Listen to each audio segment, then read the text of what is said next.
o va a pasar a retiro para asumir como ministro de Defensa.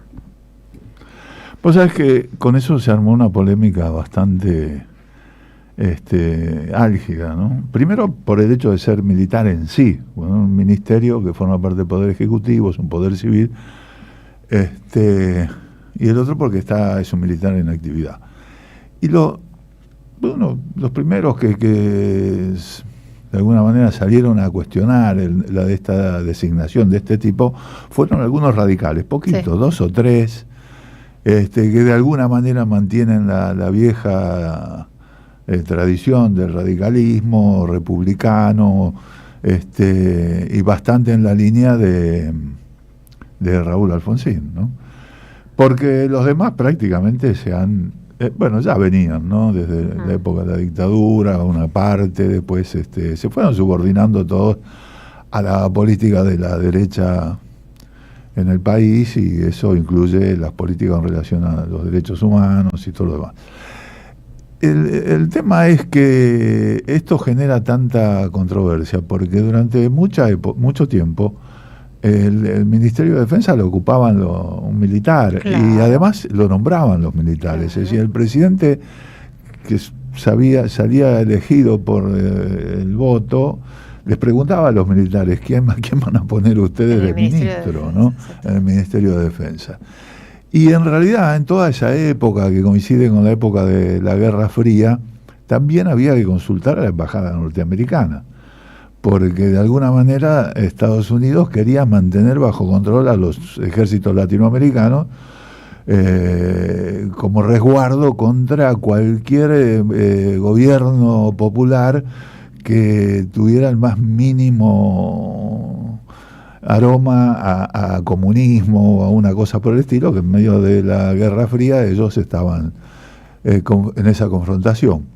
Y fue así, era así. O sea, durante toda esa época había un gobierno democrático elegido por el voto, y en realidad todo eso se convertía en una especie de sobreactuación o de payasada, porque ese gobierno siempre, aunque hubiera sido elegido por el voto, estaba subordinado al control y la vigilancia de las Fuerzas Armadas. O sea, el ministro de Defensa o todo lo que tuviera que ver con las Fuerzas Armadas en realidad se movía con poder propio y con capacidad de decisión propia. Así no fue, ¿no, Luis? Exactamente. Después toda la época de los golpes militares, las democracias tuteladas por los militares, fueron casi 30 años, casi 20 y pico de años, con alguna ventana más o menos democrática en el medio, pero en general con un gran peso del sector militar, al punto que, bueno, se hablaba abiertamente del partido militar, y cualquiera que hiciera política, hasta los periodistas que cubrían las secciones de política en los medios, tenían que saber quién era el comandante de cada cuerpo de ejército, cómo venían los ascensos. Eso era lo más importante que tenías que saber en esa época. Por eso, cuando se va la dictadura en el 84, Alfonsín toma una cantidad de medidas que buscan prevenir que se vuelva a esa situación. Y yo creo que en eso era acertado hacer eso, aunque tampoco garantizaba demasiado, pero era una forma de instalar la idea de que el poder constitucional estaba en los civiles, estaba en el presidente elegido por... Y que el presidente era el comandante en jefe de las Fuerzas Armadas, claro, entonces, y que nada tenía que consultar con los altos mandos, ¿verdad? Claro, el jefe de Estado Mayor hasta ese momento era el comandante en jefe. Entonces, a partir de ese momento, el comandante en jefe es el presidente de la República.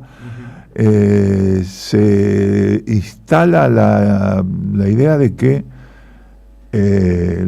los militares, las camadas militares, tenían que jurar obediencia a la Constitución. Exacto. Antes era a la patria y a los evangelios y a la patria, a Dios y a la patria, y con el gobierno del 84 lo que se plantea es que juren por la Constitución, que ahora parece una estupidez, pero en ese momento, que fue exactamente el día que salió Página 12, hubo varios militares que se negaron y estaban en las filas del acto, estaban formados, y cuando les hacen la lectura del juramento, se retiran de la formación y se niegan a jurar por la Constitución.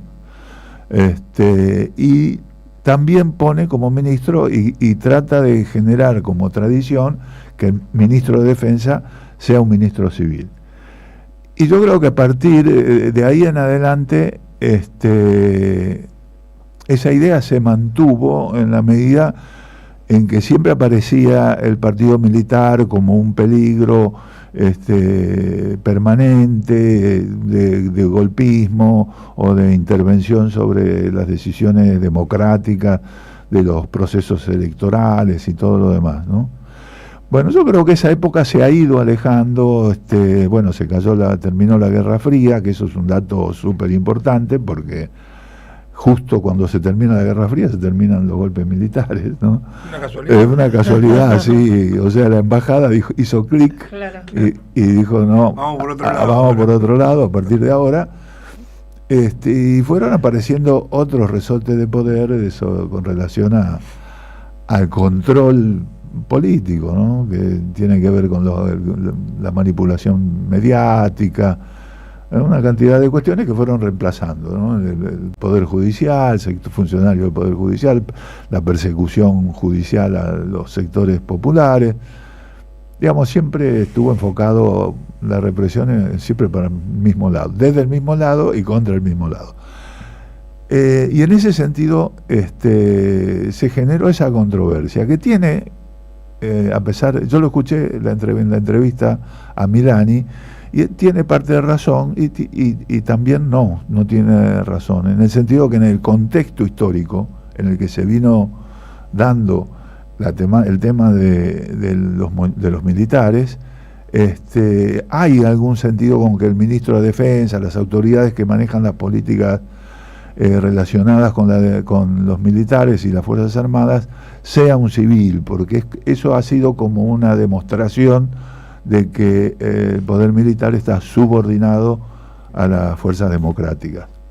Pero fuera de esa situación, que ya con el tiempo se ha ido tomando mucha distancia, también lo que dice Milani es cierto. O sea, bueno, que haya un militar, en realidad nunca hubo por el lado de la sociedad, porque vos escuchás hablar mucho a policías o militares, ¿no? El presidente que destruyó las Fuerzas Armadas en realidad fue al que ellos más quieren, que fue Carlos Menem, ¿no? Que le sacó la conscripción y le bajó el presupuesto a niveles totales, y a partir de ahí realmente los militares dejaron de tener... Bueno, Milei ahora también, ¿no?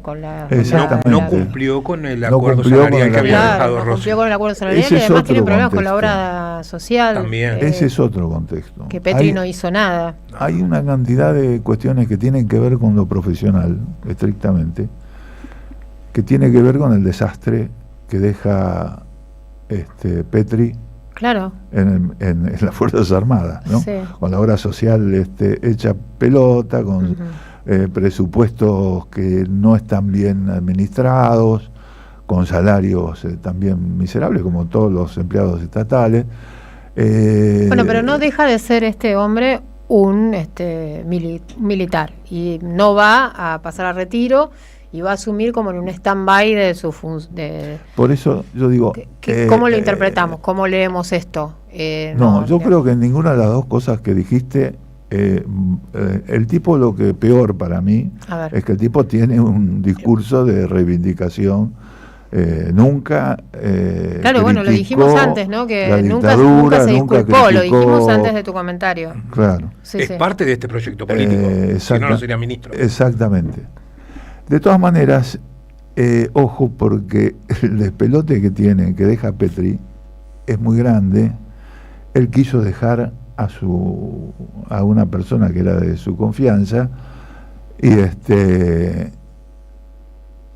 y no pudo. A su primo, ¿no? Algo así, sí, diputado provincial de Mendoza. Claro.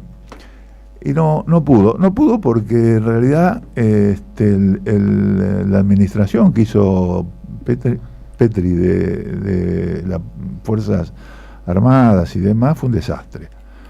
Desde el punto de vista de equipamiento, desde el punto de vista de presupuesto, y sobre todo lo que más le preocupa y lo que genera más despelote interno es el tema de la obra social. Uh-huh. Que haya un militar que se vaya a hacer cargo de eso, bueno, se supone que el tipo va a saber más con ese cuáles son las prioridades, cuáles son y además cuál es la problemática, porque ahí en la obra social va a tener que meter bastante mano para ordenar ese desastre. Uh-huh. Y el tema es que es lo que decíamos recién, no es tanto que el tipo sea militar en sí, sino la formación que tiene él como militar, porque vos fíjate que vos sabés que casualmente es el primer oficial que llega al lugar donde está él como jefe del ejército, que se recibe después de la dictadura, ¿no?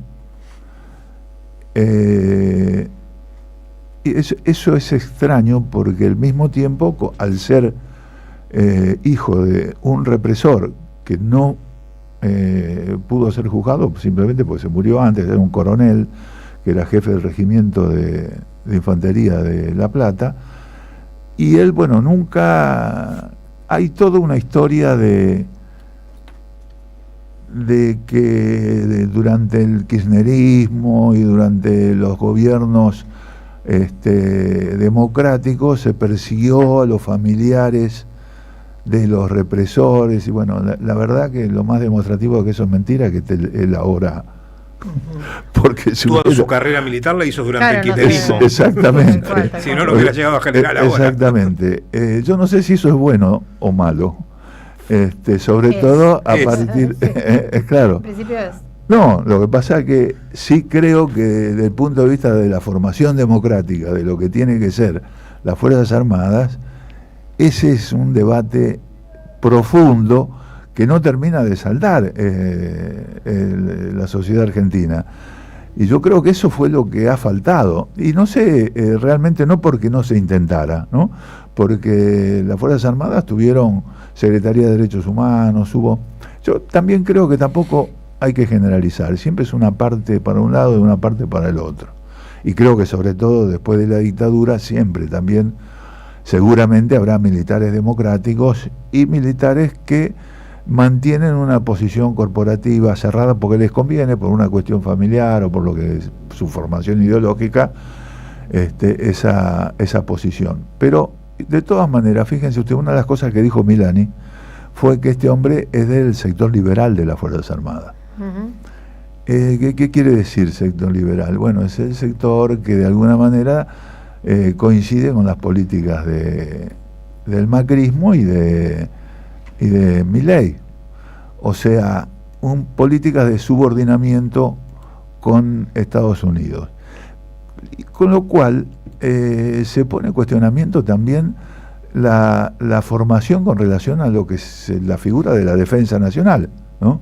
Porque la defensa nacional no es solamente una cuestión militar, sino que tiene que ver una cuestión económica, tiene que ver una cuestión cultural, tiene que ver una cuestión social, ¿no? Nosotros hablamos de guerras híbridas y de guerras culturales y de un montón de consideraciones que tienen que ver también con la defensa nacional.